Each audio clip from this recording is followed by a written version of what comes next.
প্রার্থী হচ্ছে বিএনপির চেয়ারম্যান জনাব তারেক রহমান।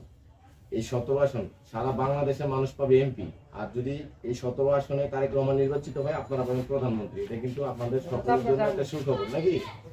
তো প্রধানমন্ত্রী এলাকায় যেহেতু ঢাকা 17, তাহলে উনি যদি সরকার গঠন করতে পারে আর হচ্ছে এই আসনটাকে পাশ করে, তাহলে এখানকার উন্নয়নের ব্যবস্থাটা কেমন হবে এটা তো বোঝাই যাচ্ছে নাকি? অন্য জায়গায় যেমনই হোক এই আসনে কি হবে, উন্নয়নের ইয়াটা আরো বেশি হবে অন্যান্য জায়গা থেকে। তবে আমাদের জনাব তারেক রহমানের পক্ষ থেকে কিছু প্রতিশ্রুতি আছে জনগণের জন্য, বিশেষ করে বেকারত্বের জন্য একটা প্রতিশ্রুতি আছে। যদি সরকার গঠন করতে পারে প্রথম 1 বছরে 1.5 বছরে 1 কোটি বেকারত্বের সুযোগ করে দিবে বিভিন্ন খাতে। এটা আমাদের প্রতিশ্রুতি বিএনপি চেয়ারম্যান, বিএনপির পক্ষ থেকে।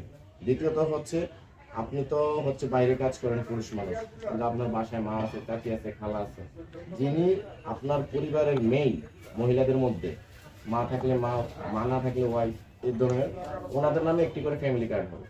এবং এই ফ্যামিলি কার্ডটি মানে কোনো বৈষম্য নাই, বৈষম্য হবে না, প্রত্যেক পরিবারের জন্য একটা করে ফ্যামিলি কার্ড হবে।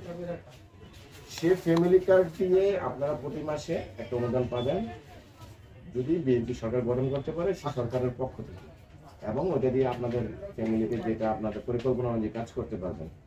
তারপরে হচ্ছে আপনার আপনার যদি ছেলে মেয়ে থাকে তাদের জন্য একটা ব্যবস্থা আছে, সেটা হচ্ছে আমাদের শিক্ষা প্রতিষ্ঠানে এখন যে সিস্টেমে চলতেছে এটার একটা পরিবর্তনের জন্য একটা প্রতিশ্রুতি কিন্তু আছে। এবং প্রত্যেকটা শিক্ষা প্রতিষ্ঠানে এখন কিন্তু যেটা সবচেয়ে বড় অভাব সেটা হচ্ছে আমাদের দেশে, এই যে আমাদের দেশ থেকে বিভিন্ন ম্যান পাওয়ার বিদেশে যাচ্ছে, তাদের কিন্তু কারিগরি শিক্ষা নেই। হ্যাঁ, তাদের কোনো স্কিল ডেভেলপ করতে হবে, যার কারণে হচ্ছে বিদেশে গিয়ে কিন্তু নানা রকম প্রবলেম পড়তেছে, তারা কিন্তু কাজ পায় না।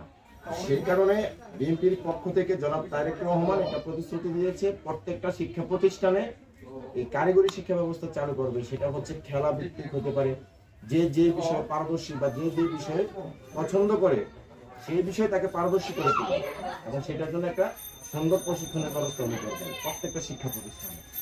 তো 12 তারিখ ভোট দিতে যাবেন। 17 বছর পর একটা সুযোগ পেয়েছেন স্বাধীনভাবে ভোট দেওয়ার জন্য।